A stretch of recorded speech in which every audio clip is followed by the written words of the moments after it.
Hello everyone, welcome back to the channel. In today's video we are going to see operators in Java.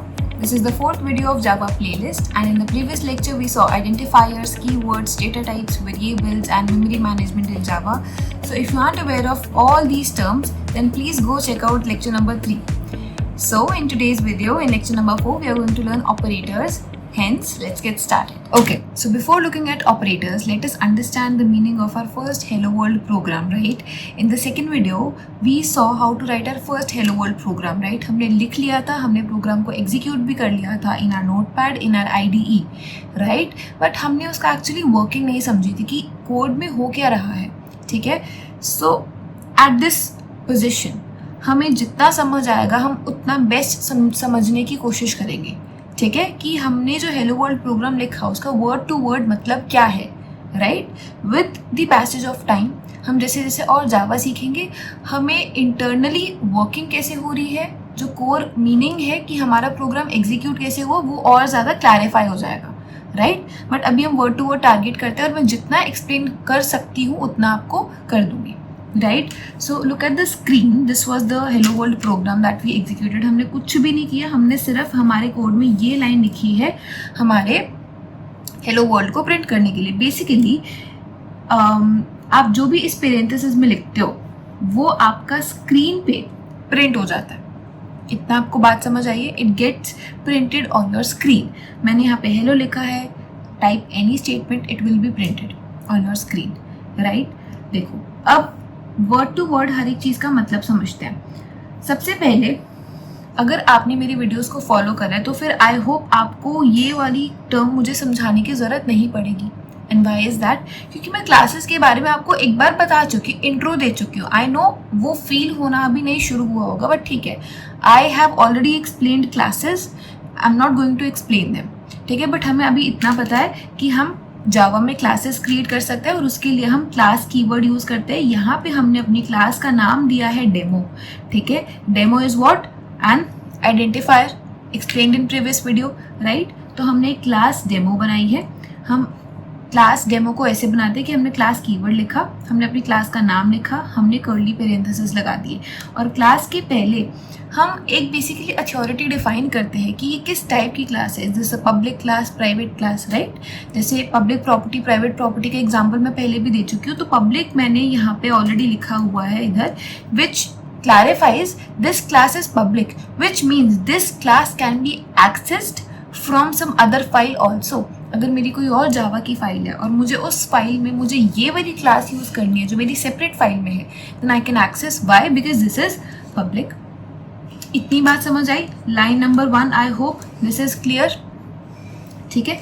Okay, अब हम आते हैं हमारी line number 2 पे.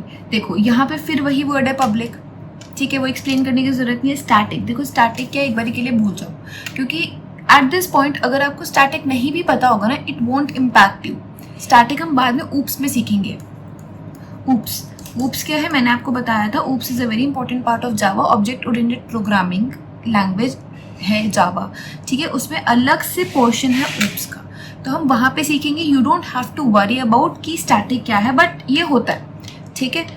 Okay, अभी इसके बारे में मत सोचो, क्योंकि एट दिस पॉइंट ना मैं आपको बहुत सारी चीज़ें समझा दूंगी. It will and up in confusion, कि आपको समझ ही नहीं आएगा. इससे बेटर है बाद में आराम से समझ लेंगे, ठीक है? देखो, वॉइड मेन स्ट्रिंग, ओके, ये क्या है? देखो मैंने आपको फंक्शंस के बारे में बताया था, इफ़ यू रिमेंबर कि फंक्शंस क्या होते हैं, ठीक है? मैंने आपको definitely I am not going to explain you, क्योंकि मैं बहुत बार पहले समझा चुकी हूँ कि फंक्शंस क्या होते हैं, ठीक है? तो हमारे जो फंक्शंस है उनका हम नाम देते हैं. तो यहाँ पर हमारा फंक्शन है मेन. यहाँ पर हमने अपना मेन फंक्शन बनाया है, ठीक है? और वॉइड क्या है? Void is basically a return type. ये मैंने नहीं समझाया. देखो, void is basically a return type. What do you mean by return type? देखो, कोई भी फंक्शन है ना, वो वैल्यू रिटर्न करता है, राइट? उस वैल्यू का टाइप क्या है, वही हमारा रिटर्न टाइप होता है. फॉर इंस्टेंस मैंने आपको एक एग्जांपल दिया था, for instance square function, right? हमने मैथ्स में जैसे स्क्वायर फंक्शन पढ़ा है कि अगर मैं इसमें कोई इनपुट डालूंगी, जैसे मैंने 2 इनपुट पास किया, इट विल रिटर्न मी 4. 2 का स्क्वायर मुझे वो 4 करके दे देगा, राइट? तो अभी मेरे को जो वैल्यू रिटर्न हुई है that is a integer value, वो एक इंटीजर वैल्यू है कि मैंने टू इनपुट इंटीजर दिया और मुझे आउटपुट भी एक इंटीजर ही मिला। तो यहाँ पे इस फंक्शन के लिए, स्क्वायर फंक्शन के लिए हमारी जो रिटर्न वैल्यू है वो हो गई इंट। ठीक है, सिमिलरली अगर आपका फंक्शन एक कैरेक्टर वैल्यू रिटर्न करे तो उसको हम बोलते हैं कि रिटर्न वैल्यू कैर है। ठीक है, बूलियन वैल्यू भी रिटर्न कर सकते हैं। अब जिसने मेरा प्रीवियस वीडियो देखा है वो जानता है कि ये और इंट वगैरह these are all data types, क्योंकि मैं पहले एक्सप्लेन कर चुकी हूँ। ठीक है, सिमिलरली एक वॉइड होता है, वॉइड में आप कुछ भी ऐसा रिटर्न नहीं करते। आप ये बताना चाह रहे हो कि मैंने एक फंक्शन बना दिया but I don't want to return a value.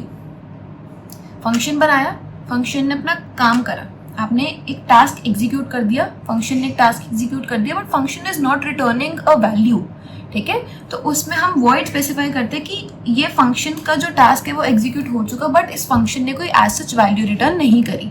ठीक है, तो void is nothing but a return type. ठीक है, हमारा पब्लिक स्टैटिक वॉइड मेन, हमें इतना समझ आ गया। अब यहाँ पे देखो ये क्या है, स्ट्रिंग आर्ग्स। अब देखो इसका भी आप थोड़ा सा आइडिया ले सकते हो कि कैसे। मैंने आपको डेटा टाइप्स में एक डेटा टाइप बताया था, non primitive data type which is array.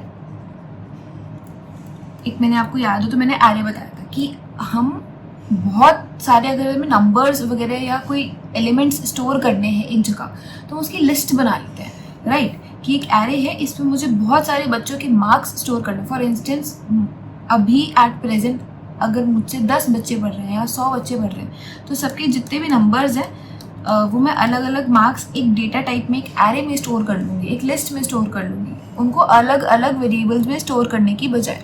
बात समझ आई है? जैसे अब मैंने यहाँ पे, क्योंकि मैंने लेटर सपोज मैंने यहाँ पे मार्क्स स्टोर किए तो एक तरह से मैंने यहाँ पे इंटीजर वैल्यूज स्टोर की है, राइट। तो मेरा जो भी एरे क्रिएट होगा ना उसका जो टाइप होगा वो होगा इंट। ठीक है, अब यहाँ पे देखो, यहाँ से पता लग रहा है कि मैंने एक एरे क्रिएट किया जिसका टाइप है स्ट्रिंग। देखो स्ट्रिंग, ठीक है। अब देखो जहाँ पे भी स्क्वायर पैरेंथेसिस आ जाए ना, जहाँ पे स्क्वायर पैरेंथेसिस आ जाए इसका मतलब वो एक एरे है। तो आप चाहे यहाँ लगाओ चाहे आप बाद में लगाओ। जैसे यहाँ पे मैंने ऐसे लिखा है, मैं इसकी जगह, इसको हटा दो, मैं इसकी जगह ये चीज़ यहाँ पे भी लिख सकती थी। इतनी बात क्लियर है? मीनिंग वही रहता, मीनिंग वही रहता। ठीक है, तो इसका मतलब है कि मैंने एक स्ट्रिंग एरे क्रिएट किया है जिसका नाम है ARGS। ठीक है, थोड़ा बहुत फील हुआ कि अच्छा इसका मतलब ये है। ठीक है, अब ये मैंने यहाँ पे क्यों लिखा है, देखो ये सिंटैक्स है जो आपको हर कोड में लिखना ही पड़ता है। ठीक है, और इसका लिखने की वजह ये है कि इन केस अगर मुझे यूज़र से कुछ इनपुट चाहिए, अगर यूज़र कोई स्टेटमेंट मुझे देना चाहता है, कोई स्ट्रिंग इनपुट अगर यूज़र डालना चाहता है तो वो दे सकता है और वो ARGS एरे में स्टोर हो जाएगा। ठीक है, इतनी बात समझ आई है? ओके, तो अभी हमने हमारी जो सेकेंड लाइन है उसका भी एक बार हमने मतलब समझ लिया। ठीक है, बस उसके बाद तो कुछ बचा ही नहीं, उसके बाद तो हमारा ये बचा। ठीक है, और ये बहुत इंटरेस्टिंग है कि देखो अब system dot out dot print ln. अब ये क्या है, हमें इतना तो समझ आ गया कि anything which is in parenthesis it will be printed, no doubt. ठीक है, अभी पेरेंथेसिस के बाहर देखो सिस्टम क्या है, सिस्टम एक तरह की क्लास है। प्रिंट एलन क्या है, प्रिंट एक तरह का हमारे पास मेथड है। बात समझ आई है? अब क्लास है, मेथड है, मैं आपको दिखा देती हूँ, अगर जब हम देखेंगे तब आपको बेटर समझ आएगा। देखो सिस्टम एक तरह की क्लास है, मैं आपको दिखाती हूँ। Let us come on to our VS code. ठीक है, देखो ये हमने लास्ट वीडियो में, मतलब नॉट लास्ट बट हाँ सेकेंड लास्ट वीडियो में हमने इतना कोड लिखा था, हमारा basic hello world program, right. अब देखो system, when you hover your cursor on system, देखो यहाँ पर इसने अपना इंफॉर्मेशन दे दी कि the system class contains several useful class fields and methods. Basically what VS Code is trying to say to you कि एक सिस्टम हमारी क्लास है, इस सिस्टम क्लास के अंदर हमारे पास बहुत सारी यूजफुल फील्ड्स हैं, मेथड्स हैं। ठीक है, इट कैन नॉट बी इंस्टेंशिएटेड। इसका मतलब बेसिकली ये है कि हम सिस्टम क्लास के ऑब्जेक्ट्स क्रिएट नहीं कर सकते। अब आई नो थोड़ा सा ऊपर से जा रहा होगा बट ट्राई टू अंडरस्टैंड कि मैंने आपको एक बात समझाई थी कि हम क्लासेस के ऑब्जेक्ट्स क्रिएट करते हैं और हम वैसे कोड करते हैं। It can not be instantiated, मतलब कि हम सिस्टम क्लास के ऑब्जेक्ट्स क्रिएट नहीं कर सकते। तभी मैंने कहा एट दिस पॉइंट हमें जितना समझ आ रहा होगा हम उतना समझेंगे, but the more you study बाद में कॉन्सेप्ट्स अपने आप क्लियर हो जाएंगे। ठीक है, ओके अब हम क्या करते हैं, what you'll do, you'll hover your cursor on system word, press control. The moment you press control, देखो हमारा जो सिस्टम वर्ड है वो हाईलाइटेड हो गया, वो अंडरलाइंड हो गया, उस पर क्लिक करो. वंस यू क्लिक, आपकी सिस्टम डॉट क्लास, आपकी सिस्टम क्लास VS कोड में खुल जाएगी. इस तरीके से अगर आपको किसी भी चीज़ को एनालाइज करना है कि ये क्या है, मुझे इस वर्ड के बारे में नहीं पता, ये कौन सी क्लास है, ये कौन सा मेथड है, ये कौन सा फंक्शन है, तो आप उस वर्ड के ऊपर अपना कर्सर लेके आओ, press control and then you can click on that. तो अलग से आपका वो जो कोड है उसका खुल जाएगा. अब देखो, कम टू द टॉप, आपकी सिस्टम जो क्लास है, क्योंकि ये हमारे पास एक क्लास है, इस क्लास के अंदर भी कुछ कोड होगा, हम उस कोड को एक्सेस करके अपने फर्दर काम कर रहे हैं. ऐसी ही तो प्रोग्रामिंग होती है. देखो सबसे ऊपर आप जाओ, यहाँ पे इन्होंने लिखा हुआ है कॉर्पोरेट ओरेकल प्रोप्राइटरी कॉन्फिडेंशियल. इसका बेसिकली मतलब है Java is owned by Oracle, right. तो दिस इज अ कॉन्फिडेंशियल कह सकते हैं कि कोड, कि जिसे आप इसको एडिट नहीं कर सकते. अभी यहाँ पे देखो पैकेज लिखा, पैकेज जावा डॉट लैंग. मैंने आपको पैकेजेस भी बताए थे कि package is nothing but like a folder. ठीक है, कि एक फोल्डर है जिसके अंदर बहुत सारी जावा फाइल्स हैं. That is nothing but a package. System class is a part of Java dot lang package. ठीक है, उसके बाद देखो हमने इतनी सारी जो पैकेजेस हैं या जो फाइल्स है वो इंपोर्ट करी हुई है, क्योंकि हम क्या करते हैं कि जैसे एक फाइल में कोई कोड है, उसको एक्सेस करने के लिए फिर हम वही सेम कोड से और आगे चीज़ें लिखते हैं, है ना. अब देखो पब्लिक फाइनल क्लास, मैंने आपको बताया था कि क्लासेस क्रिएट करनी है तो क्लास कीवर्ड का यूज़ करोगे, फिर हमने इसको पब्लिक बनाया, उसके बाद फाइनल से basically you can not edit. Basically देखो होता क्या है कि आप किसी भी चीज़ को फाइनल डिक्लेयर कर देते हो ना, that thing can not B edited. एक तरह से वो कॉन्स्टेंट हो गए कि दैट इज इम्यूटेबल, कि आप उसको फर्दर चेंज नहीं कर सकते, आप उस पर राइट नहीं कर सकते, सिर्फ उसको रीड कर सकते हो. समझे, रीड एंड राइट टर्म्स आपने सुनी होगी. आप उसको एडिट नहीं कर सकते, you can just only read that stuff. ठीक है, तब भी हमें पहले बोला गया था कि system class can not be instantiated, मतलब उसके ऑब्जेक्ट्स क्रिएट नहीं कर सकते, इसमें आप छेड़खानी नहीं कर सकते. ठीक है, अब see my cursor is here, आपको दिख रहा होगा. If I try to type can not edit in read only editor. देखा, मैंने कुछ टाइप करना चाहा but I can not edit it, right, क्योंकि मुझे परमिशन नहीं है कि मैं इंटरनल कोड में चेंजेस कर सकूं. ठीक है, okay, so that is our system class. कुछ तो क्लास है, इसके अंदर कुछ तो कोड है. ठीक है, उसको एक्सेस करके हम अपनी स्क्रीन पे कोड प्रिंट कर पा रहे हैं, है ना. अब देखो प्रिंट स्ट्रीम, ये इतना सारा प्रिंट स्ट्रीम. अभी जब आप इस पर भी क्लिक करोगे, put your cursor on print stream, press control and then click on it. अब देखो आपकी एक और क्लास है प्रिंट स्ट्रीम डॉट क्लास. अब ये क्या है, आपको क्या सारी चीज़ें समझनी पड़ेगी? नहीं, आप नहीं भी समझोगे, नो इशू, बट मैं आपको ये समझाना चाह रही हूँ कि जावा इंटरनली कैसे काम करती है. ठीक है, आप system dot out dot print को ऐसे ही यूज़ करोगे, बट अगर आपको ये देखना है कि ये पूरा वर्ड कैसे काम करता है, तो आप बाय कोड, आप इस पर क्लिक करके इनका अंदर का कोड पढ़ के समझ सकते हो कि चीज़ें इंटरनली कैसे काम कर रही है. ठीक है, अभी प्रिंट स्ट्रीम भी एक और क्लास है, प्रिंट स्ट्रीम भी एक और तरीके की क्लास. आप सबसे टॉप पे आओगे, सेम चीज़. अब ये जावा डॉट IO पैकेज का पार्ट है ये क्लास. ठीक है, और ओके, अब देखो बहुत सारा कोड है, ऐसा कोड है जो आपको अभी नहीं समझ आएगा. ठीक है, बट हम इन्हीं कोड को एक्सेस करके अपना फर्दर कोड क्रिएट करते हैं. ठीक है, अब देखो इफ़ आई टाइप, अगर आपको कोई भी चीज़ सर्च करनी है ना, for that you can press control F. ठीक है, if I want to search print, okay,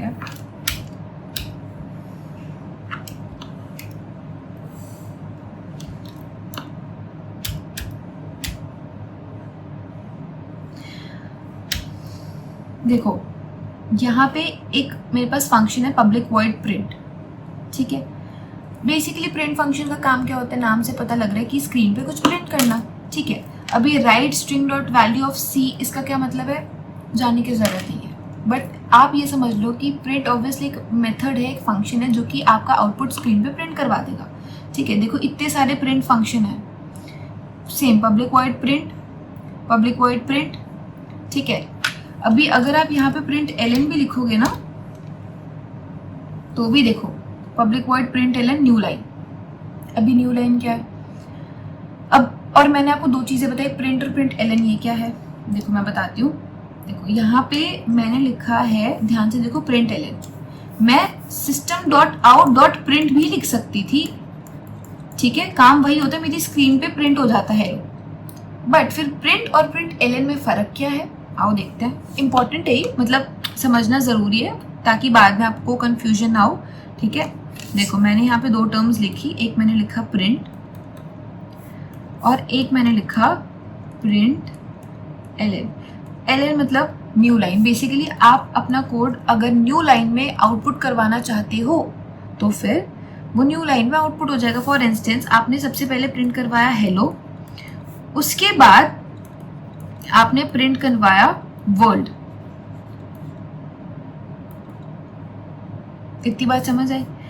तो आपका आउटपुट क्या होगा? आपका आउटपुट, ये आपकी स्क्रीन है, आउटपुट स्क्रीन है, आपका आउटपुट होगा हेलो वर्ल्ड, ठीक है। वही आपने सबसे पहले लिखा प्रिंट एलन हेलो और फिर आपने लिखा प्रिंट एलन वर्ल्ड, ठीक है। यहां पे आपका क्या आउटपुट होगा? Hello world. जब आपने एलन यूज किया तो वो नेक्स्ट लाइन में आउटपुट दे देगा। इतनी बात समझ आई? एलन का मतलब है कि ये वाला वर्ड प्रिंट कर दो, कर दिया। इसके बाद आप जो भी next line, next statement, next string value कुछ भी आप प्रिंट करोगे वो इसकी नेक्स्ट लाइन में प्रिंट होगा। तो फिर जब हमने वो वर्ल्ड को प्रिंट करना था तब हमारा जो वर्ल्ड है वो हमारी नेक्स्ट लाइन में प्रिंट हुआ। बात समझ आई आपको? आप इसको कोड करके देख लो यहाँ पे एंड सी, आपका जो हेलो वर्ल्ड है वो आपका प्रिंट हो गया। बात समझ आई? लेकिन वही अगर आप एलन हटा दो, जस्ट अ मिनट, वही अगर आप यहाँ पर एलन हटा दोगे, अब देखो अब क्या प्रिंट होगा? Hello world. इवन यहाँ पे कोई स्पेसिंग भी नहीं है, there is no such kind of spacing. अगर आपको स्पेसिंग देनी है तो आप मैनुअली इसे ऐड करो। आपने एक स्पेस ऐड कर दिया, अब आप उसको दोबारा से प्रिंट करवाओ हेलो वर्ल्ड, क्योंकि हमने यहाँ पे एक हमने स्पेस ऐड कर दिया। इतनी बात समझ आई? ठीक है। तो आपको प्रिंट और प्रिंट एलन में आई होप आपको बात समझ आ गई है, ठीक है, कि क्या फ़र्क होता है। तो एक तरह से मैंने आपको क्या समझाया अभी कि हमारे पास एक और क्लास होती है प्रिंट स्ट्रीम। उस प्रिंट स्ट्रीम क्लास के अंदर हमारे पास प्रिंट और प्रिंट एलन करके फंक्शंस हैं, मेथड्स हैं, जिनका बेसिकली टास्क क्या है कि आपकी स्क्रीन पर कुछ प्रिंट हो जाए, ठीक है। और अब लास्ट चीज़ कि ये आउट क्या है? देखो आउट एक तरह का ऑब्जेक्ट है प्रिंट स्ट्रीम क्लास का, ठीक है। आपको इतना समझ आ गया कि सिस्टम हमारे पास एक क्लास है, प्रिंट स्ट्रीम भी एक क्लास है और प्रिंट एलन या प्रिंट उस प्रिंट स्ट्रीम क्लास का एक मेथड है, एक फंक्शन है, और जो आउट है that is an object of print stream class. तो अभी dot out dot print ln इनको इकट्ठा कैसे लिखा इस पे हम नहीं जाने वाले हैं, क्योंकि ये आपको देखो अच्छे से तभी आपको आएगा when you will understand oops की क्लासेस काम कैसे करती हैं और हम उन क्लासेस के ऑब्जेक्ट्स कैसे क्रिएट करते हैं, ठीक है। तो अभी के लिए I think this is enough and clear explanation for a simple hello world program. मतलब अगर आपको इतना भी अंडरस्टैंड आपने कर लिया, that's more than enough. Now let us come on to operators in Java. So now let us see operators in Java, ठीक है। अब ऑपरेटर्स क्या होते हैं देखो, let us come on to our notes. These notes are provided in the description box below, ठीक है। देखो ऑपरेटर्स, ओके, बेसिकली हमें कोई ऑपरेशन परफॉर्म करना है, उसके लिए हमारे ऑपरेटर्स यूज होते हैं। और देखो इतनी सारी टाइप्स हैं कि arithmetic, relational, logical, assignment, unary, bitwise, ternary, ठीक है। अब ये ऑपरेटर्स क्या हैं? सबसे पहले हम सबसे ईजीएस्ट ऑपरेटर्स जो आपको समझ आएंगे वो है अरिथमेटिक, ठीक है। देखो अब अरिथमेटिक में आप देखो plus, minus, multiplication, divide and percentage. It is not percentage, it is modulo operator. देखते समझते हैं, देखो आओ see now in arithmetic we have plus, minus, multiplication, division and modulo, ठीक है। दिस इज मॉड्यूलो, ठीक है। अब देखो प्लस माइनस मल्टीप्लिकेशन, मुझे लगता नहीं है कि मुझे समझाने की ज़रूरत पड़ेगी कि अगर आपको एडिशन, सब्ट्रैक्शन, मल्टीप्लिकेशन वगैरह परफॉर्म करनी है, आप क्या करते हो यूजुअली। हम क्या करेंगे, एक वेरिएबल डिक्लेयर करेंगे, उसको कोई वैल्यू असाइन कर देंगे, एक दूसरा वेरिएबल डिक्लेयर करेंगे। अब मुझे अगर इनका सम करना है तो I will do x plus y, subtraction करनी है एक्स माइनस वाई, मल्टीप्लिकेशन करनी है एक्स इंटू वाई, डिविजन करनी है एक्स बाय वाई। और अब ये मॉड्यूलो ऑपरेटर क्या है, आओ देखो modulo operator gives you the remainder, it gives you the remainder. For instance let us suppose my x is 25 and my y is 4, ठीक है। if I do x divided by x modulo y, the answer will be 1.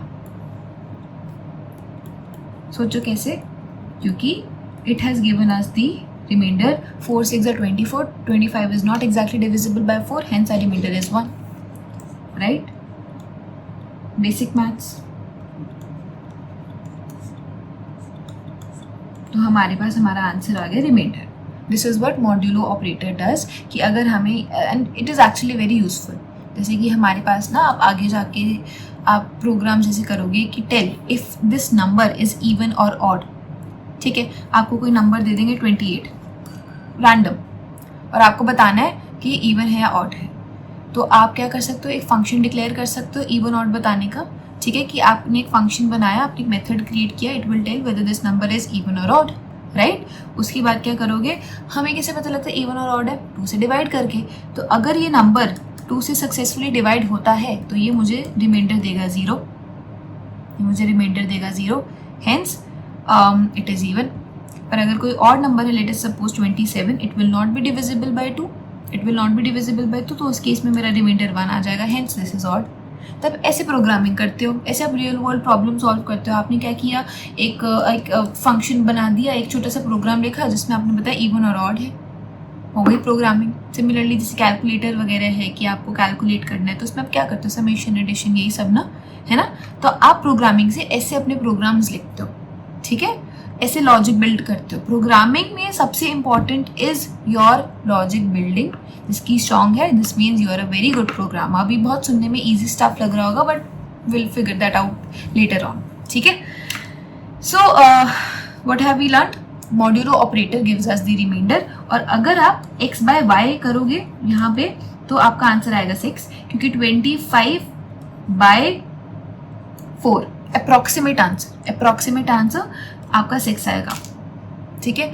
Why not 6 point something, मतलब decimals में क्यों नहीं आया, कि अगर मैं पॉइंट के साथ अगर आपको दिखाऊं 6.2 ऐसे करके, ठीक है, क्योंकि it depends on which data type you are using. जैसे अगर आपने इंट टाइप का वेरिएबल डिक्लेयर किया, int x is equal to 25, और फिर आपने डिक्लेयर किया int y is equal to what 4, और उसके बाद आपने एक वेरिएबल डिक्लेयर किया आंसर, जिसमें आप अपना वैल्यू स्टोर करो, और आपने कहा x बाय वाई, होगा क्या, क्योंकि मैंने डेटा टाइप्स ऑलरेडी समझा दिए। इंट में आप सिर्फ इंटीजर वैल्यूज़ को अकोमोडेट कर सकते हो। अगर आपको डेसिमल वैल्यूज़ को अकोमोडेट करना है, for that you have float, right. तो जब आप 25 बाय 4 करोगे, द अप्रॉक्सीमेट वैल्यू जो आपका डिवाइजर होगा ना, बेसिकली जो आपका डिवाइजर होगा ना, it will get accommodated with in this variable, ठीक है। And integer value will get accommodated. कोई भी डेसिमल वैल्यू के लिए आपको फ्लोट टाइप को इसको डिक्लेयर करना पड़ेगा, इनको भी आपको फ्लोट टाइप का डिक्लेयर करना पड़ेगा, ठीक है। तब जाके you will get exact decimal value. Otherwise if your variable is declared as int, then it will store integer value. तो वो एक तरह से आप लगाओ कि वो डिवाइजर को स्टोर करेगा, ठीक है। और अगर आप x मॉड्यूलो y करोगे, then it will store the remainder. बात समझ आई इतनी? चलो अब इसको कोड पे देखते हैं। अब यहाँ पे देखो, मैंने लिखा हुआ है x को 24, y को 6। लेट मी अनकमेंट दिस, ठीक है। एक एक करके सबके आंसर्स प्रिंट करवाते हैं। ये देखो, आपके पास सारे आंसर्स आ गए। आपने अपनी कैलकुलेशन अच्छे से परफॉर्म कर लिए, नो डाउट, ठीक है। आपने x प्लस वाई किया, 24 प्लस 6 30, देन आपने x माइनस वाई किया, 24 माइनस 6 इज 18, देन आपने मल्टीप्लिकेशन की, डिवीजन की, and since 24 is exactly divisible by 6, hence आपका रिमाइंडर है 0. देखो अब हम देखते हैं प्रेसिडेंस और एसोसिएटिविटी को. ठीक है, अब प्रेसिडेंस क्या होती है? देखो precedence is nothing but priority. ठीक है, प्रायोरिटी मतलब याद है जब हम छोटे होते थे तब हमने बोर्ड मास किया.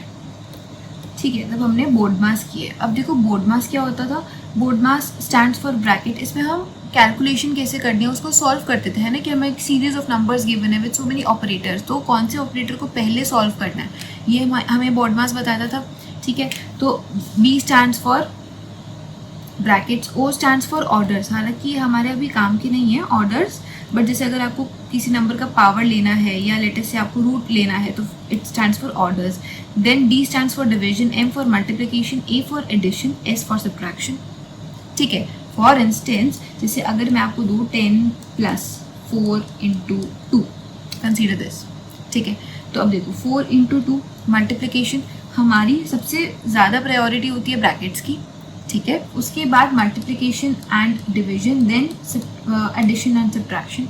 ठीक है, तो क्योंकि हमारी मल्टीप्लिकेशन की प्रायोरिटी ज़्यादा है तो 4 × 2 6 एंड देन 10 + 6 विल बी 16.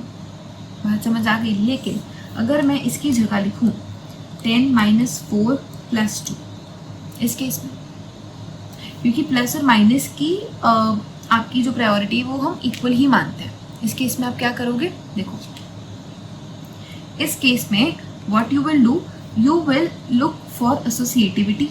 कि मेरी एसोसिएटिविटी क्या कहते हैं? एसोसिएटिविटी टेल्स यू कि आपको किस डायरेक्शन में सॉल्व करना है. ठीक है, लेफ्ट टू राइट और राइट टू लेफ्ट. तो in arithmetic operators we go from left to right. तो लेफ्ट में आपका ऑपरेटर कौन सा है? माइनस.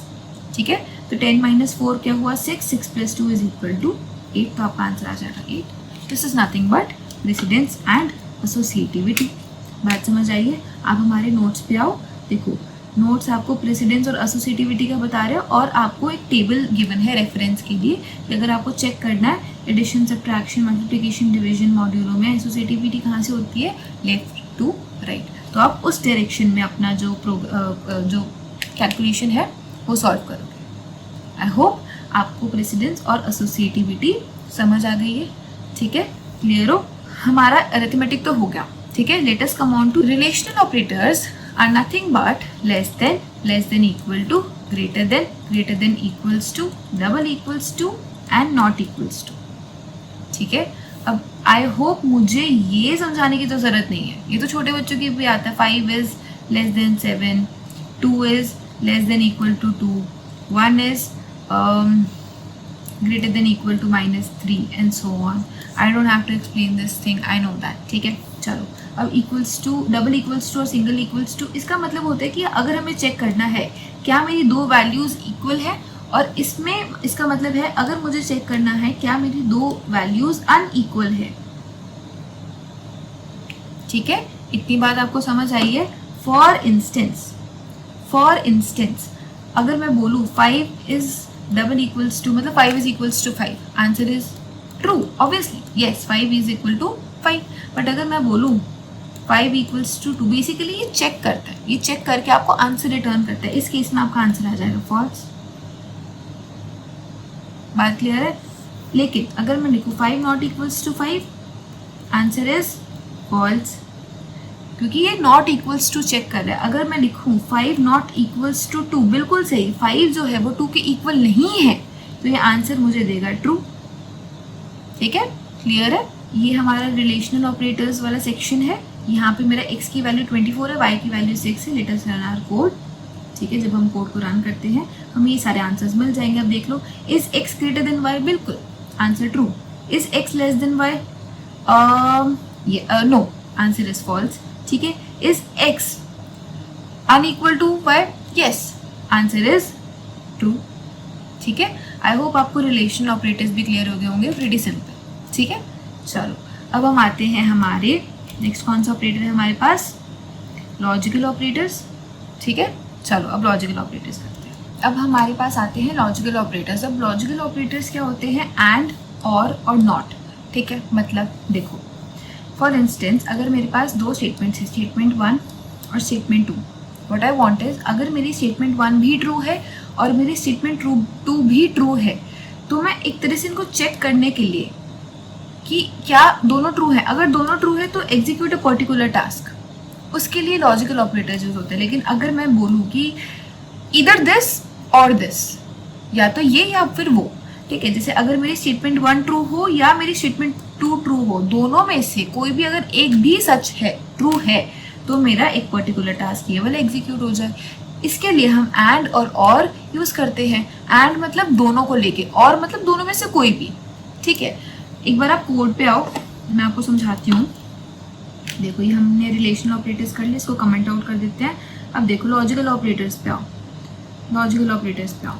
देखो सबसे पहले इफ, अच्छा देखो मैंने यहाँ पे इफ एल्स स्टेटमेंट यूज की है। आई नो हमने अभी इफ एल्स स्टेटमेंट्स नहीं करी है, but it's okay, I mean समझ आ रहा होगा। If else are conditional statements, कि अगर जैसे मुझे कोई कंडीशन स्पेसिफाई करनी है, if this then do this, else, अगर ऊपर वाली कंडीशन सच नहीं है तो एल्स में जो पार्ट लिखा है आप वो एग्जीक्यूट करो, ठीक है। डोंट वरी, इफ एल्स के लिए अलग से कंडीशनल स्टेटमेंट्स पर वीडियोस आएंगी, तब हम इसको देख लेंगे, ठीक है। बट आप देखो मैंने यहाँ पे कंडीशन लिखी है, ऊपर आओ, x मेरा 24 है और y मेरा है 6, ठीक है।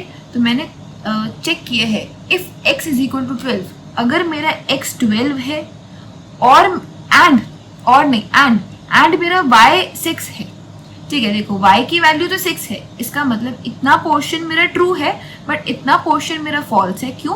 क्योंकि मेरी x की वैल्यू ऊपर 24 है।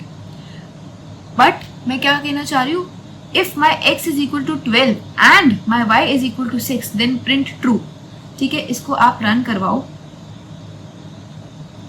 आंसर आपका आएगा फॉल्स। क्यों? क्योंकि मेरा x ट्रू नहीं है, मेरा x 12 नहीं है, मेरी स्टेटमेंट 1 ट्रू नहीं है।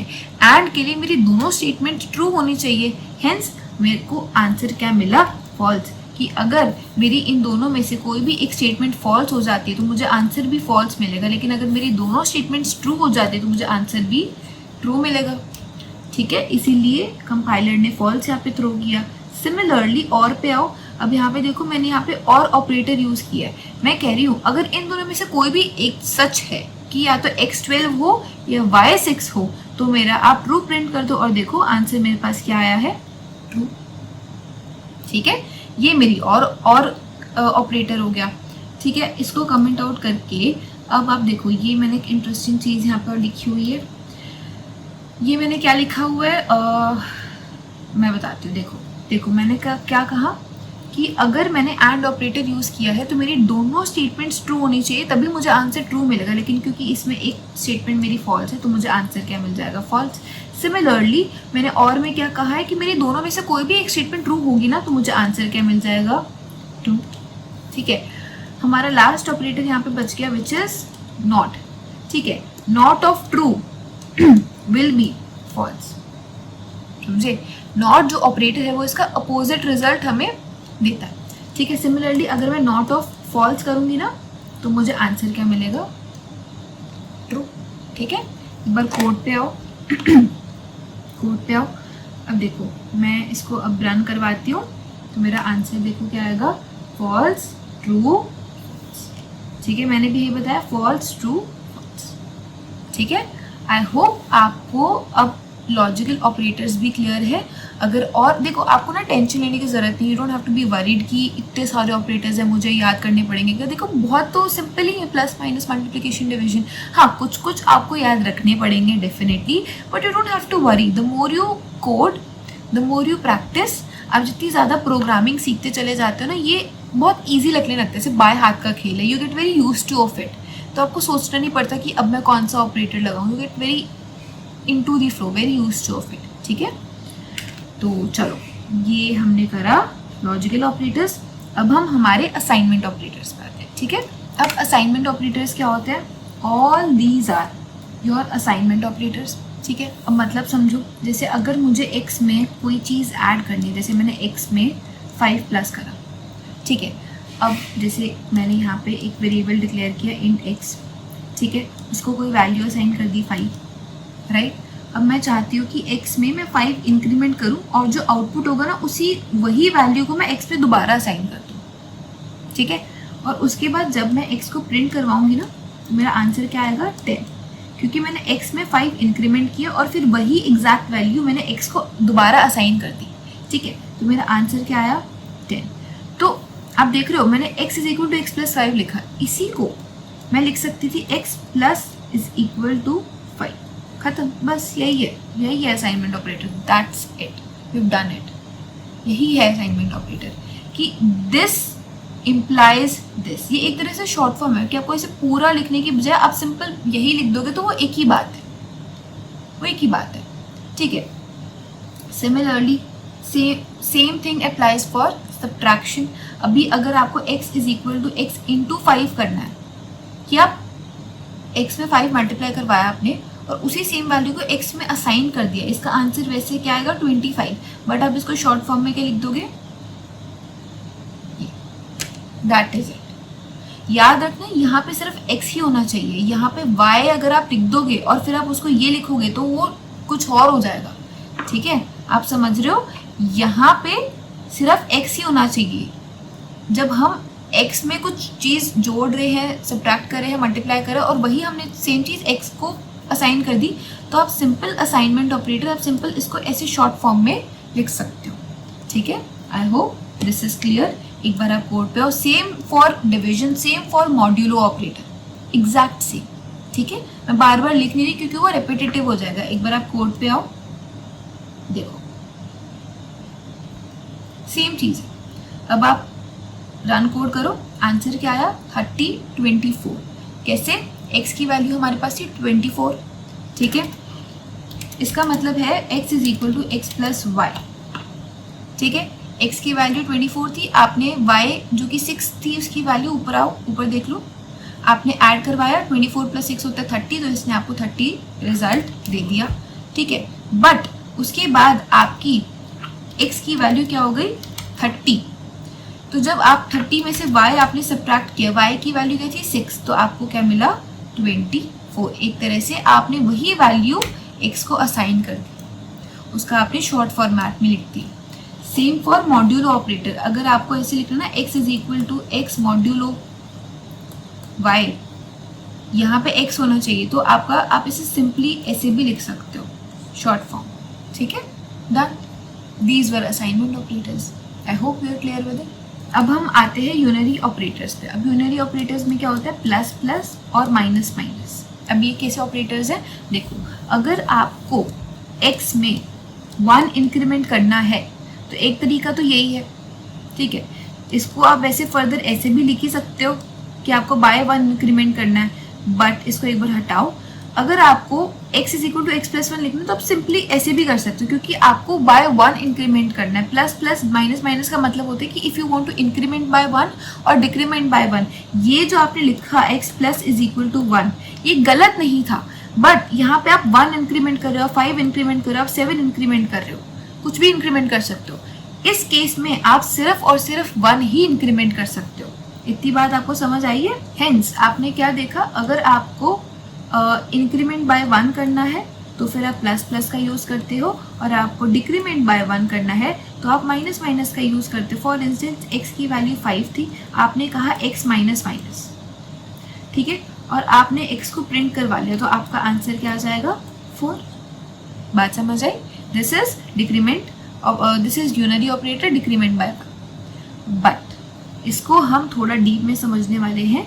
आपको ये थोड़ा सा ध्यान से देखना पड़ेगा, क्योंकि यूनरी ऑपरेटर की ट्रिकी चीज़ क्या है जो मोस्टली आपकी यूनिवर्सिटी एग्जाम्स में MCQs में आती है, जिसमें हम कंफ्यूज हो जाते हैं बहुत ज़्यादा कि ये कैसे हुआ।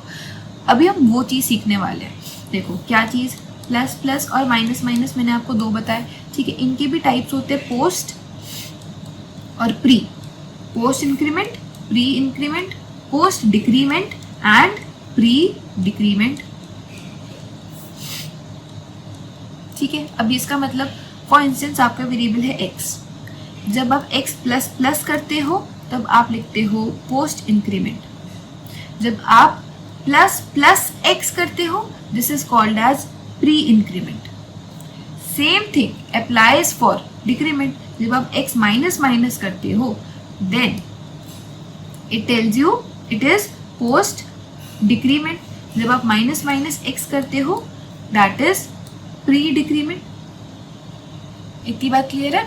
ठीक है, इसको हम और अच्छे से डिटेल में समझते हैं। आओ, मैंने 2 कोड लिख दिए। अब इसका मतलब क्या है? देखो, मैंने दोनों में मैंने सेम चीज़ लिखी। एक मैंने एक्स वेरिएबल डिक्लेयर किया जिसकी वैल्यू 5 है। मैंने यहाँ लिखा एक्स प्लस प्लस, मैंने यहाँ पे पोस्ट इंक्रीमेंट यूज़ किया और मैंने आउटपुट स्क्रीन पे प्रिंट करवा दिया। जब आप आउटपुट स्क्रीन पे प्रिंट करवाओगे तो आप आउटपुट बता सकते हो क्या आएगा? आउटपुट आ जाएगा 6। इस केस में मैंने प्री इंक्रीमेंट ऑपरेटर यूज़ किया प्लस प्लस एक्स। जब मैं एक्स को प्रिंट करवाऊंगी स्क्रीन पे तो आप आउटपुट बता सकते हो क्या आएगा? Output will be 6। अगर सेम ही आउटपुट आना था तो हमने 2 अलग अलग ऑपरेटर्स क्यों बनाए? मैं बताती हूँ क्यों। आउटपुट सेम आएगा, ठीक है, बट वाई 2 डिफरेंट ऑपरेटर्स? या तो रिजल्ट अलग आता। देखो, मैं एक और पीस ऑफ कोड लिखती हूँ, आप उसको समझना। मैंने सेम वही चीज़ लिखी, x is equal to 5, x is equal to 5, but इस बार मैंने प्रिंट स्टेटमेंट के अंदर x प्लस प्लस ही लिख दिया और फिर प्रिंट स्टेटमेंट के अंदर प्लस प्लस x लिख दिया। यहाँ पे मैंने पोस्ट यूज़ किया, यहाँ पे मैंने प्री यूज़ किया। बताओ, इसका आंसर आएगा 5 और इसका आंसर आएगा 6। ये कैसे? समझ नहीं आया? देखो, मैं समझाती हूँ क्या हुआ। प्री नाम से क्लियर है। प्री मतलब पहले, बिफोर। दिस स्टेट्स कि मैं आपका रिजल्ट पहले कंप्यूट करूँगा। समझ आई? क्या मतलब? जब मैंने लिखा system dot out dot print statement के अंदर मैंने लिखा प्लस प्लस एक्स, इसका मतलब है कि हमने प्री इंक्रीमेंट ऑपरेटर यूज़ किया। और प्री इंक्रीमेंट क्या करता है? हमारा रिजल्ट पहले कंप्यूट कर देता है कि एक्स की वैल्यू 5 है। अच्छा, 5 में आपको 1 इंक्रीमेंट करवाना है, तो इसने इधर ही 6 वैल्यू कंप्यूट कर दी और फिर उसको प्रिंट करवाई। पहले कंप्यूटेशन हुई, पहले कैलकुलेशन हुई और फिर वो उसके बाद स्क्रीन पे प्रिंट हुआ। ठीक है, तो हमने क्या देखा? पहले हमारी वैल्यू जो है वो कैलकुलेट हुई, उसके बाद वो स्क्रीन पे प्रिंट हुई। बट आप पोस्ट ऑपरेटर की तरफ आओ, इसमें क्या हुआ? इसमें हम सबसे पहले वैल्यू प्रिंट हुई, उसके बाद कैलकुलेट हुई। x की वैल्यू क्या थी? 5। सबसे पहले वो वैल्यू एज इट इज हमारी स्क्रीन पे 5 प्रिंट हो गया, उसके बाद हमने उसको कैलकुलेट किया तो आंसर उसके बाद 6 आएगा। उसके बाद वो कैलकुलेट करा जाएगा, तभी इसको बोलते हैं पोस्ट। पोस्ट मतलब बाद में। एक बार आप VS कोड पे आओ, मैं आपको शो कर देती हूँ साथ ही साथ। इसको हम कमेंट कर देते हैं, ठीक है? ओके, देखो, ये देखो, हमने इसमें क्या किया? मैंने एक a वेरिएबल बनाया, ठीक है, उसको मैंने वैल्यू असाइन कर दी 5। मैंने उसको प्रिंट करवाया, फिर मैंने b वेरिएबल बनाया, सेम वैल्यू है बट इस बार मैंने उसको प्री इंक्रीमेंट करवाया, यहाँ पे मैंने पोस्ट इंक्रीमेंट करवाया। All I am trying to say is कि मेरी वैल्यू दोनों में सेम आएगी। अब यहाँ पे सेम क्यों आई? यहाँ पे तो अलग आई, बट जब मैंने अलग से लिखा उसमें तो मैंने क्या था? मैंने एस आउट के अंदर ही x प्लस प्लस लिख दिया था यहाँ पे, देखो। लेकिन यहाँ पे जब मैंने अलग से लिखा तो मेरा आंसर सेम कैसा है? देखो, आंसर सेम ऐसे आया जब आपने प्लस प्लस एक्स लिखा। इसका मतलब है कि मैं तो पहले कैलकुलेशन करूँगा, तो उसने यहाँ पे कैलकुलेशन करके 6 कर दिया और उसने यहाँ पे हमारा जो आउटपुट है वो प्रिंट करवा दिया। जब आपने x प्लस प्लस लिखा, ठीक है, तो उसने वैल्यू कैलकुलेट तो कर ही दी ना, वैल्यू तो कैलकुलेट हो ही गई। x प्लस प्लस का मतलब उसने 6 तो लिख ही दिया। आपने नेक्स्ट लाइन में कोड लिखा है उसको प्रिंट करवाओ, ठीक है, तो उसने 6 ही प्रिंट कर दिया, ठीक है। लेकिन इस लाइन में आपने दोनों स्टेटमेंट्स को एक साथ मर्ज करके लिखा, तो पॉइंट ये आता है कि पहले क्या वो प्रिंट होगा या पहले वो कैलकुलेट होगा। बट अगर आप प्री ऑपरेटर को यूज करते तो वो पहले कैलकुलेट होगा, 6 हो गया, उसके बाद वो स्क्रीन पे प्रिंट होगा। बट पोस्ट बोलता है कि मैं तो बाद में भी कैलकुलेट कर दूंगा, पहले आप उसको प्रिंट करवा दो, तो उसने 5 प्रिंट करवा दिया, ठीक है। अब आप VS कोड पे आओ, देखो हमने यहाँ पे हम नॉर्मली कर रहे हैं, यहाँ पे हमने अलग से लिखा पोस्ट फिर प्री, और अभी उसको हम अगर स्क्रीन पे देखो प्रिंट करवाएं 6 बात समझ आई। लेकिन अब देखो अगर मैं यहाँ पे प्रिंट करूंगी तो 5 और 6 आना चाहिए था, 5 और 7 कैसे आया? ये एक नया क्वेश्चन है। अब आप खुद सोचो, खुद एक बार सोचो कि क्या ही हुआ होगा। आपका A5 है, आपने सबसे पहले एस आउट किया A++। मैंने आपको बोला क्योंकि आपने यहाँ पे पोस्ट इंक्रीमेंट ऑपरेटर यूज़ किया है, सबसे पहले वो चीज़ आपकी प्रिंट कर दी जाएगी, उसके बाद वो कैलकुलेट होगी। तो आपने अपनी वैल्यू को प्रिंट तो करवा दिया, आप यहाँ पे दोबारा A को प्रिंट करवाओ, आपको क्लियर हो जाएगा। अब आंसर आ रहा है 5, 6, 7। क्लियर हुआ? आपने सबसे पहले A++ करा, पोस्ट इंक्रीमेंट ऑपरेटर यूज करा। मैं यहाँ पे लिख देती हूँ, आपने सबसे पहले पोस्ट इंक्रीमेंट ऑपरेटर यूज करा। पोस्ट कह रहे कि भाई पहले ना तो प्रिंट करवा दो, मैं कैलकुलेट बाद में कर लूंगा। तो पहले 5 प्रिंट करवा दिया, उसके बाद उसने 5 में 1 ऐड कर दिया। ठीक है, तो आंसर वैल्यू क्या हो गई? 6। तो यहाँ पे A की वैल्यू प्रिंट हुई है, यहाँ पे क्या है? 6। उसके बाद आपने यहाँ पे क्या यूज किया? आपने यहाँ पे प्री ऑपरेटर यूज किया।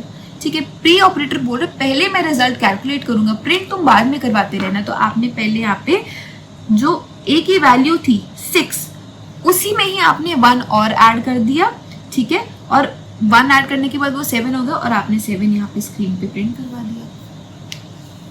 बात समझ आई? I know this is a bit tricky, but जब तक आप खुद कोड नहीं करोगे तब तक आपको उतना फील नहीं होगा। आप वीडियो देख रहे हो, अब देखो, ठीक है, but when you are a programmer always be ready to code first। ठीक है, तो आप खुद के लैपटॉप में ये सेम चीज़ कोड करके देखो, थोड़ी सी मैनिपुलेट करो। अब जैसे मैंने आपको इंक्रीमेंट से समझा दिया, सेम चीज़, सेम फंडा डिक्रीमेंट का है, बस प्लस की जगह माइनस कर दो, वही सेम आंसर्स आएंगे आपके। Run code 5, 4, 3। कैसे? पोस्ट डिक्रीमेंट यूज़ किया, पहले वो प्रिंट होगा, तो 5 एज इट इज प्रिंट हो गया। उसके बाद उसको डिक्रीमेंट किया गया बाय 1, तो 5 को 4 बना दिया और हमारे पास आंसर हमारा यहाँ पे A की वैल्यू हमने 4 प्रिंट करवा दी।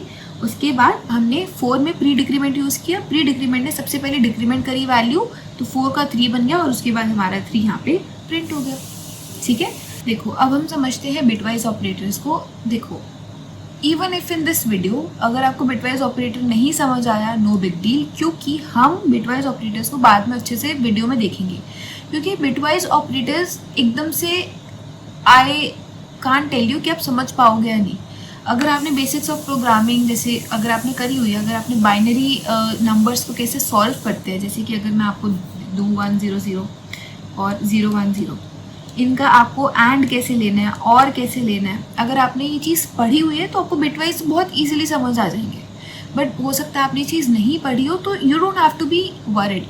इसके बाद हमारा देखो, हमने मेन ऑपरेटर्स कर लिए हैं, हमारे पास बिटवाइज और टर्नरी पड़ा है। अगर आपको इस वीडियो में नहीं समझ आता है, नो बिग डील, बाद में अच्छे से वीडियोज़ आएंगी, अब तब समझ लेना। ठीक है, बट इस वीडियो में जिनको समझ आता है उनको मैं फटाफट समझा देती हूँ। देखो, ये आपका होता है and, this is your or, this is your XOR, this is your not भी कह सकते हो आप, negation भी कह सकते हो, this is your right shift, this is your left shift। ठीक है, अब देखो अगर आपने इफ़ यू डूइंग बीटेक, और ऑब्वियसली बीटेक में अलग से आपको पढ़ाया जाता है एंड और XOR की टेबल्स बनाना। ठीक है, आपने अगर ये सुना होगा या फिर आप गूगल भी कर सकते हो, ChatGPT पे समझ सकते हो। ठीक है, जैसे एंड है, अगर आपके पास 2 वैल्यूज़ हैं x, y, और आपको रिजल्ट फाइंड आउट करना है x एंड y क्या होगा। ठीक है, और हम यूजुअली क्या करते हैं, लेट अस कंसीडर मेरा x कुछ भी है, जैसे 0 1 1 0 0 0 एंड 1 1, जैसे मैंने ऐसे लिखा। ठीक है, अगर मेरा x, इसको ना हम ट्रू फॉल्स से भी रिलेट कर सकते हैं कि आप x को, आप 0 को फॉल्स मान लो, 1 को ट्रू मान लो। इसको हम ऐसे भी, जैसे आप ये ना मैथ्स पे भी वैसे पढ़ते हो कि आपने 0 को यहाँ पे फॉल्स मान लिया और 1 को आपने ट्रू मान लिया। ठीक है, तो हमारी एंड क्या कहती है कि मेरी तो दोनों ट्रू होनी चाहिए, दोनों ट्रू होनी चाहिए। दोनों ट्रू कब है? जब दोनों 1 1 है, तभी मैं ट्रू दूंगा। Just like logical operators. बात समझ आई है? बट देखो, लॉजिकल ऑपरेटर्स में डबल एंड होता है, यहाँ पे आपके पास सिंगल एंड है। क्यों? लॉजिकल ऑपरेटर्स कंपैरिजन के लिए होता है कि आप कंपेयर कर रहे हो 2 स्टेटमेंट्स को, कि अगर दोनों ट्रू हैं तो ही मैं ये टास्क करूंगी, तो ही मैं आंसर रिटर्न ट्रू करूंगी। यहाँ पे आप कंपैरिजन नहीं कर रहे, आप आंसर कंप्यूट कर रहे हो, आप कैलकुलेट कर रहे हो, तो आपका सिंगल एंड है। आपको इतनी बात समझ आई? ठीक है, तो फंडा लेकिन लॉजिकल वाला ही है कि दोनों अगर ट्रू होंगे तो ही आंसर ट्रू होगा। अगर एक भी कंडीशन फॉल्स हो गई, जैसे यहाँ पे मेरी 0 है फॉल्स, तो आंसर 0, आंसर फॉल्स। इधर तो दोनों ही फॉल्स है तो आंसर फिर फॉल्स। समझ आई? समझ आई?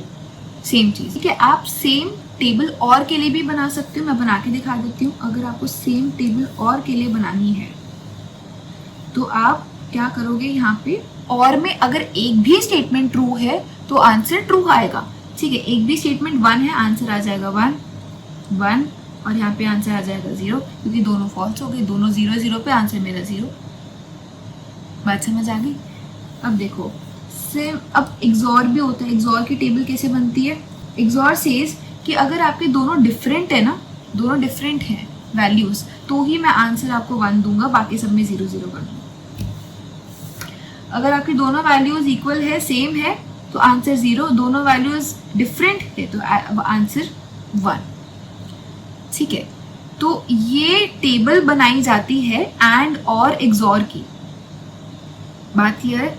ठीक है, तो मैंने आपको बताया कि एंड और एक्सॉर की टेबल्स बनाई जाती है। ये आप नोट डाउन भी कर सकते हो, बेशक ये नोट डाउन कर लो। आपको कोई भी कैलकुलेशन करनी होगी या फ्यूचर रेफरेंस आपको देखना होगा तो आप यहाँ से देख सकते हो। नॉट वही होता है, मैंने आपको बताया ट्रू का नॉट फॉल्स हो जाता है, याद है? फॉल्स का नॉट ट्रू हो जाता है। 0 की अगर आप नेगेशन करोगे तो 1 आ जाएगा, 1 की अगर आप नेगेशन करोगे तो 0 आ जाएगा। अब जैसे कि मैं आपको एग्जांपल देती हूँ। फॉर इंस्टेंस मेरे पास 2 नंबर्स है, बाइनरी नंबर्स है, लेट अस से 0 1 0 एंड 1 0 0। ये 2 बाइनरी नंबर्स हैं, ठीक है। अगर मेरे को इसका एंड लेना है तो कैसे लूंगी? देखो 0 0 0, टेबल्स, ये टेबल से मैं आंसर निकाल रही हूँ। अगर मेरी दोनों वैल्यू 0 है तो आंसर 0 होगा। एंड के केस में अगर मेरी दोनों वैल्यूज 1 है तो ही 1 आएगा, अदरवाइज सब में 0 आएगा, अदरवाइज सब में 0 आएगा। ठीक है, तो 0 0 0 1 0 0 0 1 0। अगर यहाँ पे मेरा 1 होता ना तो आंसर मेरे यहाँ पे 1 0 0 आ जाता, यहाँ पे मेरा आंसर आ जाता 1 0 0। सिमिलरली अब और करते हैं, 1 1 0 1 0 0 का और करोगे अगर आप, दिस इज और, ठीक है। तो 0 0 पे आंसर 0, एक भी वैल्यू 1 है, आंसर 1 1, आंसर ये आ गया। इसका एक्सॉर कर लो, 1 1 0 1 0 0, इसका आप एक्सॉर कर लो। जब आप एक्सॉर करोगे अगर दोनों वैल्यूज डिफरेंट है तो ही आंसर 1 आएगा। एक्सॉर का यह आंसर आ गया। ठीक है, बात क्लियर है? तो बेसिकली हमने अभी तक ये समझा कि अगर मेरे को 2 वैल्यूज, मेरे पास 2 बाइनरी नंबर्स है, मुझे उनका एंड निकालना है, मुझे उनका और निकालना है, एक्सॉर निकालना है, तो ये मैं बिटवाइज ऑपरेटर्स यूज़ कर सकती हूँ। फिर अगर मुझे नेगेशन कैलकुलेट करनी है, देखो अगर मुझे 1 1 0 1 0 का नेगेशन कैलकुलेट करना है तो सारी बिट्स का अपोजिट उल्टा कर दो। 1 का अपोजिट 0 0, 0 का उल्टा 1, मतलब नॉट, एक तरह से नेगेशन ले लिया आपने, 1 and then 0 1। This is your answer. इसका जब आप नेगेशन करोगे तो आपको आंसर क्या मिलेगा? ये मिलेगा। ठीक है, अभी राइट शिफ्ट और लेफ्ट शिफ्ट क्या है, डोंट वरी, ये आने वाली फर्दर वीडियोस में करेंगे। अगर इस वीडियो में नहीं भी करेंगे, नो बिग डील। ठीक है, तो ये लेटर ऑन वीडियोस में मैं आपको बिटवाइज ऑपरेटर्स के बारे में समझा दूंगी, राइट शिफ्ट लेफ्ट शिफ्ट क्या होता है। ठीक है, मेनली मैंने ऊपर आपको समझा ही दिए सारे। अब जैसे टर्नरी ऑपरेटर पे आओ, टर्नरी ऑपरेटर है। अब वैसे तो ternary operator is used in conditional statement, मतलब इफ एल्स की जगह। ठीक है, जैसे कि मैंने आपको बताया था ना कि इफ स्टेटमेंट आपने लिखी, इसमें कोई कंडीशन पास करी, फिर उसकी जगह एल्स लिख दी। अगर आपको इफ स्टेटमेंट्स नहीं लिखनी है, if you want to get rid of if statements, कि इफ एल्स है ना, कोड कभी कभी बहुत ऐसे लंबा हो जाता है, बहुत हैवी और कॉम्प्लिकेटेड कोड हो जाता है। इस केस में आप यहाँ पे सिर्फ अपना जो टर्नरी ऑपरेटर है, यानी जो क्वेश्चन मार्क और कॉलन को यूज़ करते हो, और वही सेम इफ एल्स स्टेटमेंट से जो आप आंसर निकालने वाले थे, वही सेम आंसर आप इन ऑपरेटर्स को, टर्नरी ऑपरेटर्स को यूज़ करके निकाल देते हो। बात समझ आई कि इफ एल्स की जगह मैंने अपना ternary operator question mark and colon use कर दिया, उससे मैं अपना रिजल्ट कंप्यूट करती हूँ। But you don't have to worry, you don't have to just think about it right now. मैं आपको टर्नरी ऑपरेटर की यूसेज आपको इफ़ एल्स वाली वीडियो में ही समझाऊंगी, तो अभी के लिए even if you skip it will not impact further videos, ठीक है। तो अभी के लिए इतना ही, सारे ऑपरेटर्स हमने देख लिए हैं, अरिथमेटिक, रिलेशनल वगैरह वगैरह, ठीक है। और ये एक रेफरेंस टेबल प्रोवाइडेड है अगर आपको चेक करना हो तो, but I will guide you कि आप खुद कोड लिखो, थोड़ा बहुत जितना भी आप लिख सकते हो, खुद कैलकुलेशंस करो, ऑपरेटर्स का यूज़ करके देखो, ठीक है, और नोट्स बनाओ ताकि आप लंबे टाइम तक रिटेन कर पाओ, ठीक है। और फर्दर वीडियोस में जब हम और प्रोग्रामिंग करेंगे तो फिर you will not have to remember कि ये किस लिए यूज़ होता था, ये ऑपरेटर किस लिए यूज़ होता था, ठीक है। So this was it for this video. Till then bye bye, next video में मिलते हैं।